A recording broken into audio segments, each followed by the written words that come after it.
రాత్రికి రాత్రి కరీంనగర్లో అధికార పార్టీ నేతలు విగ్రహాలు ప్రతిష్ఠించి చెరువును కబ్జా చేశారంటూ గ్రామస్తులు హెచ్ఆర్సీని ఆశ్రయించారు. కరీంనగర్ జిల్లా మాదాపూర్లోని ఊర చెరువును కబ్జా చేశారని స్థానికులు హెచ్ఆర్సీకి ఫిర్యాదు చేశారు. సీఎం కేసీఆర్ మానసపుత్రిక అయిన మిషన్ కాకతీయ పథకం క్రింది చెరువులను పునరుద్ధరణ చేస్తున్నామంటే అధికార పార్టీ నేతలు మాత్రం చెరువులను కబ్జా చేస్తున్నారని ఆవేదన వ్యక్తం చేశారు. స్థానిక ఎమ్మెల్యే రసమై అండదండలతో జెడ్పీటీసీ మాడుగుల రవీందర్ రెడ్డి భూ కబ్జాలకు పాల్పడుతున్నారని, తమ చెరువును కాపాడాలంటూ మాదాపూర్ గ్రామస్తులు హెచ్ఆర్సీకి ఫిర్యాదు చేశారు.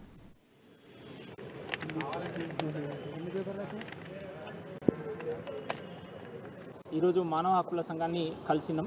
ఎందుకంటే మా గ్రామంలో ఊర చెరువు ఉన్నది. దానికి రామాలయం పేరుతో ఊరి చెరువును కబ్జా చేసే ప్రయత్నం చేస్తున్నారు స్థానిక నాయకులు. మేము దీని మీద పోరాటం చేస్తే స్థానిక ఎమ్మెల్యే గారు రసమయ్య బాలకృష్ణ గారు మా మీద కేసులు పెట్టి ఎస్సీ ఎస్టీ కేసు మీద కేసులు పెట్టారు. సో మేము ఈ విషయం మీద న్యాయస్థానాన్ని ఆశ్రయించినాం.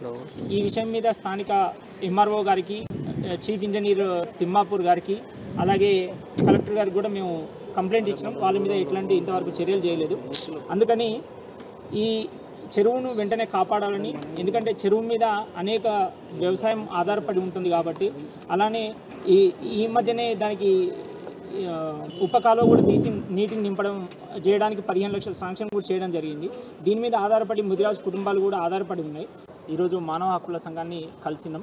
ఎందుకంటే మా గ్రామంలో ఊర చెరువు ఉన్నది. దానికి రామాలయం పేరుతో ఊరి చెరువును కబ్జా చేసే ప్రయత్నం చేస్తున్నారు స్థానిక నాయకులు. మేము దీని మీద పోరాటం చేస్తే స్థానిక ఎమ్మెల్యే గారు రసమయ్య బాలకృష్ణ గారు మా మీద కేసులు పెట్టి ఎస్సీ ఎస్టీ కేసు మీద కేసులు పెట్టారు. సో మేము ఈ విషయం మీద న్యాయస్థానాన్ని ఆశ్రయించినాం.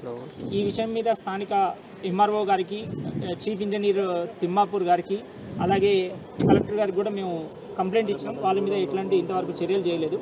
అందుకని ఈ చెరువును వెంటనే కాపాడాలని, ఎందుకంటే చెరువు మీద అనేక వ్యవసాయం ఆధారపడి ఉంటుంది కాబట్టి, అలానే ఈ మధ్యనే దానికి